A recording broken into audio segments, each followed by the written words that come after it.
bir kamp yapmayı düşündü. Biz de izci kampı gibi düşündük. Hocam kampla ne işimiz var? İzcilik mi yapar çocuklar dedik. Yok dedi. Okullar kapandıktan sonra çocuklar aldığı buradaki bilgileri 2 ay 3 ay neyse sokakta oynarken unutup gidiyor. O çocuklara sahip olalım. Anne babalar da nerede olduğunu bilsin. Dolayısıyla onları da bir dinlendirmiş olur dedi. Bir kamp yapalım dedi. Böyle gölgelik, su olan bir mekan varsa araştırırdık. Oralarda bir kamp yapardık. 2 ay, 1,5 ay, 2,5 ay zaman süreç neyse oralarda çocuklar devamlı kalan da olurdu. Böyle değişmeli olurdu ve sonra da başka yerlerden de zaman içerisinde gelenler oldu. Yani kamp dönemi bir yılına değil devam etti ondan sonra. Böyle bir kamp hizmetlerimiz oldu. İlk kampımız İzmir'in Buca'da Oldur Çiftliği diye bir yer var. Orada yaptık. 8-10 çam ağacının dibinde bir kuyu var orada. Orada şunları da gördük Arif hocamızın yaşayışında. Kuyu suyu elektrik yoktu. İple kova sallayarak çekilirdi. Hoca efendi oradan suyu kova ile çeker. Yukarıda bir varil almıştık. Varillerin içerisine dolduruyorduk. Oradan suyu çektiğini devamlı varilleri doldurmak için. Ama hiçbir zaman o çocuklara gelin burada şunları çalışın dediğini görmedim. Ama çocuklar da geriden saygının gereği çalışırken gelip onlara da yardım ettikleri vaki oluyordu.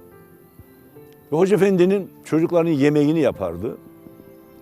Temizlenmesi gereken bir yerler varsa onları temizlerdi Hoca Efendi. Yani Hoca Efendi'nin hayatın çalışma kareleri içerisinde yani saymakla bitiremeyeceğim nitelikte her karesinde çalıştığını, bilfiil, bedenen çalıştığını gördüm.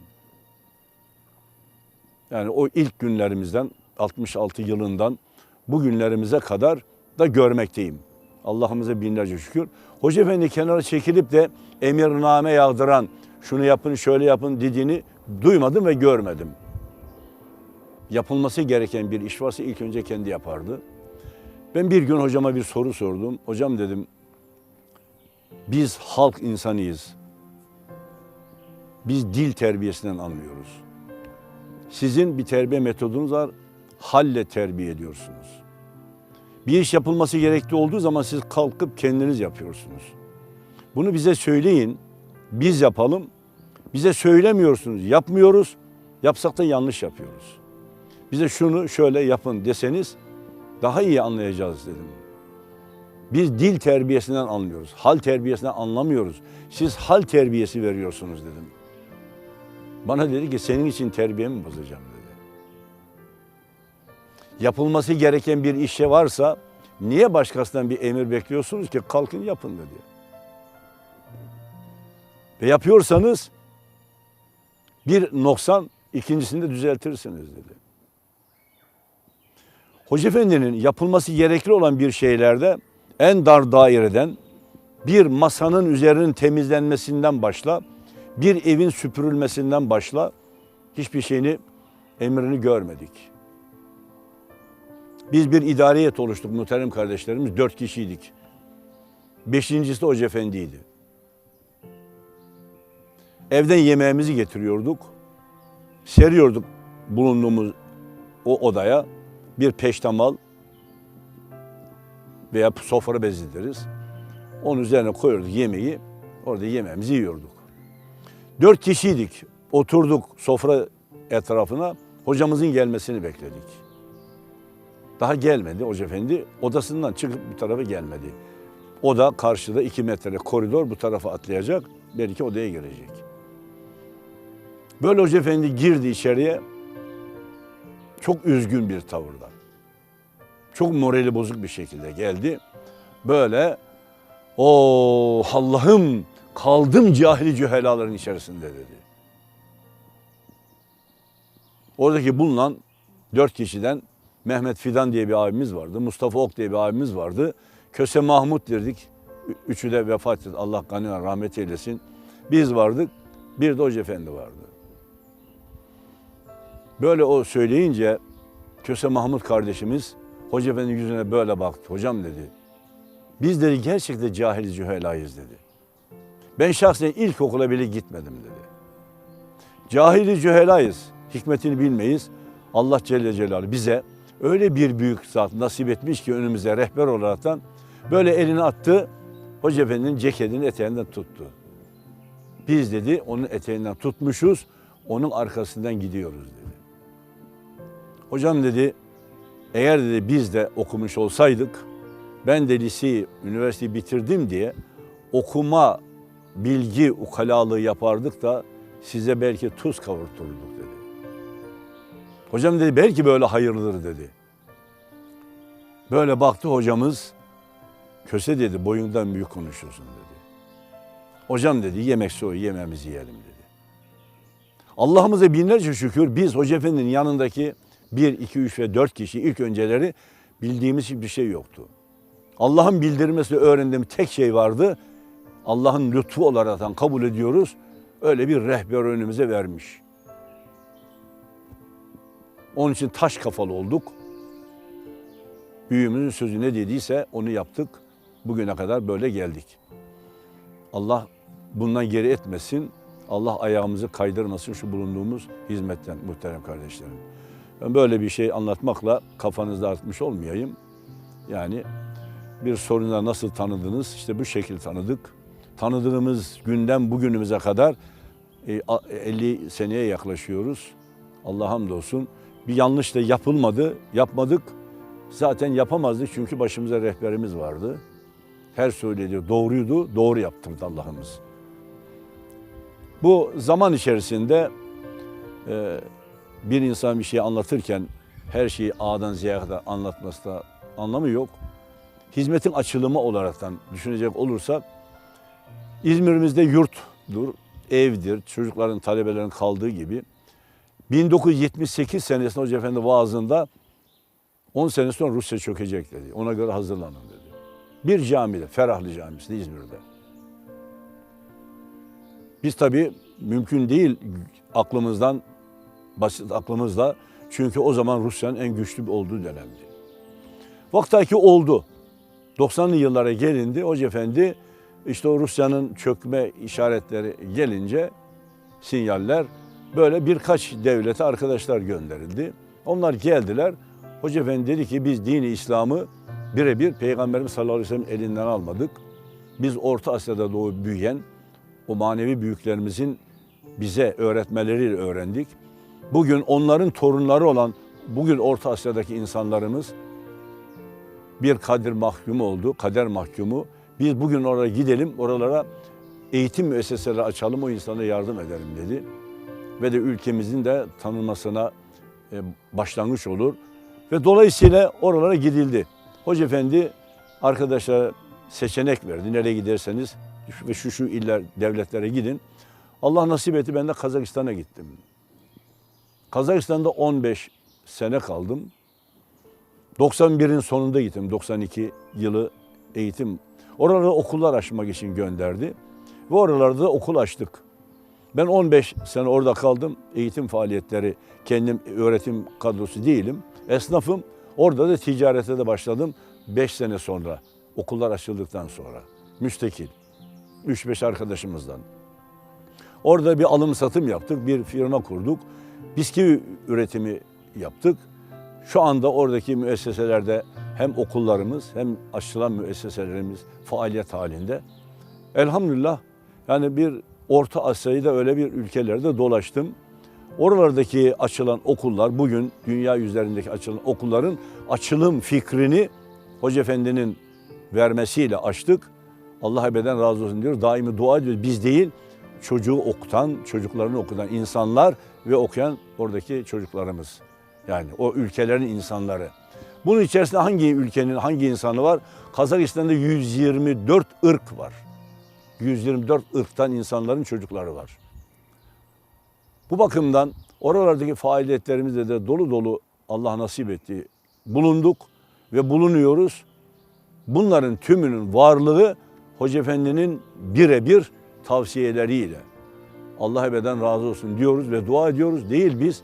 Bugün dünya üzeri 160'a yakın ülkelerde bu okullar açıldı. Elhamdülillah ülkemizin yüz akı. ve insanlığımızın yüz akı.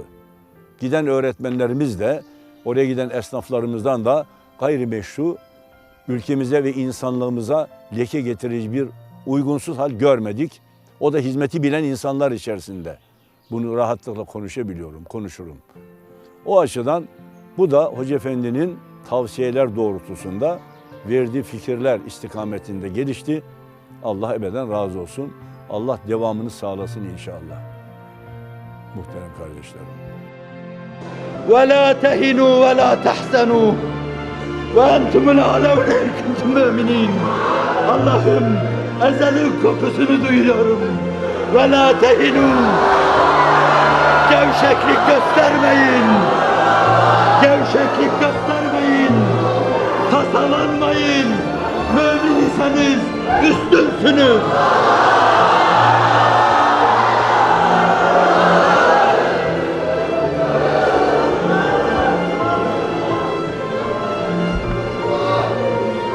Bu hasbilikle çok şeyler aşılır. Bu sahabi anlayışıyla çok menzillere varılır.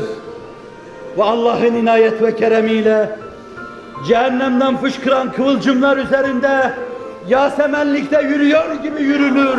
Allah'ın inayet ve keremiyle.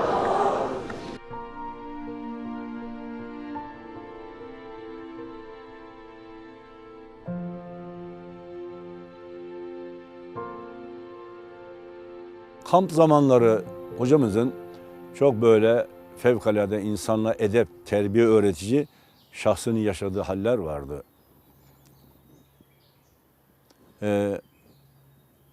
Bir gün bir elektrik motoru aldım. Jeneratör. Lamba ışığında oturuyoruz. Götürdüm kampa. Kurduk.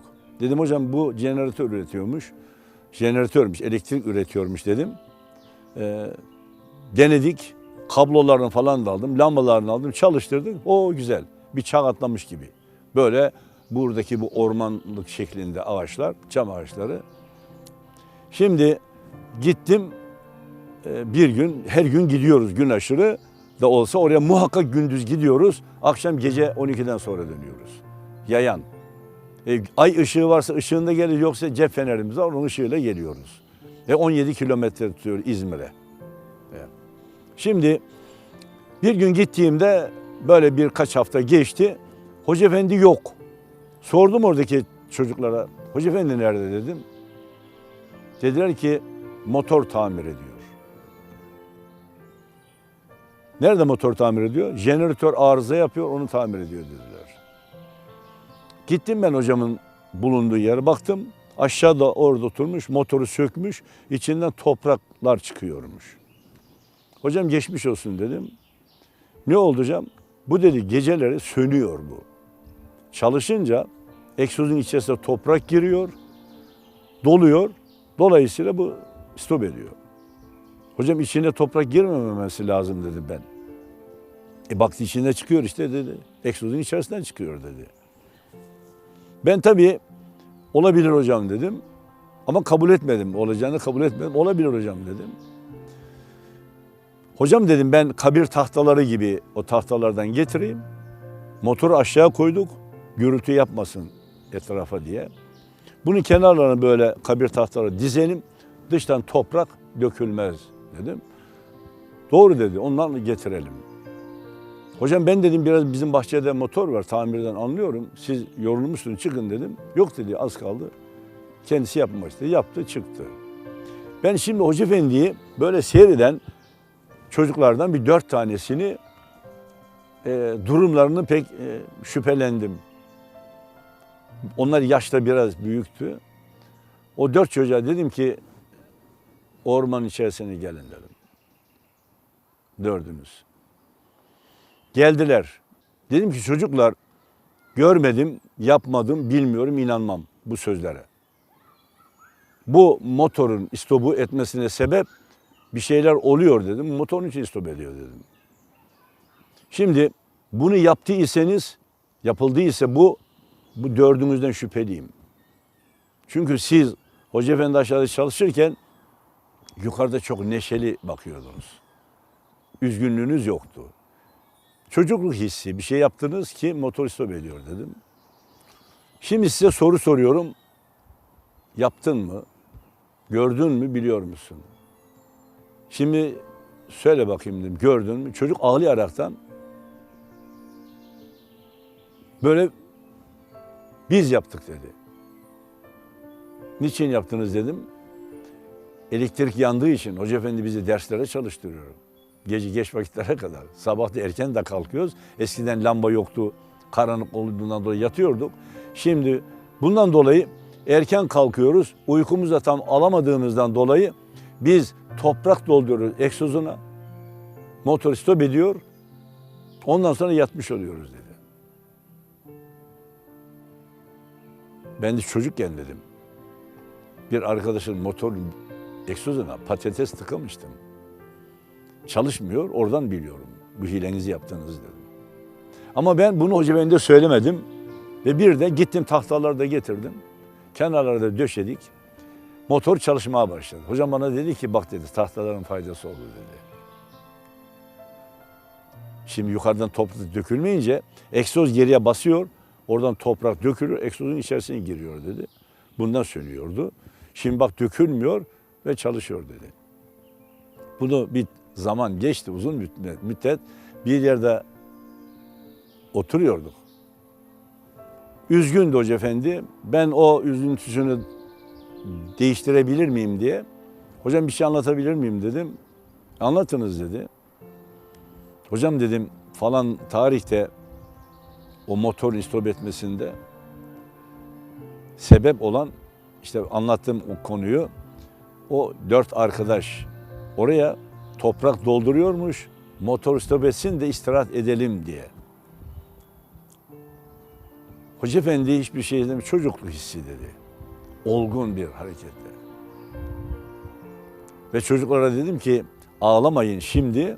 Eğer bundan sonra motor bir stop ederse esas ağlayacağınız zaman o zaman gelir dedim.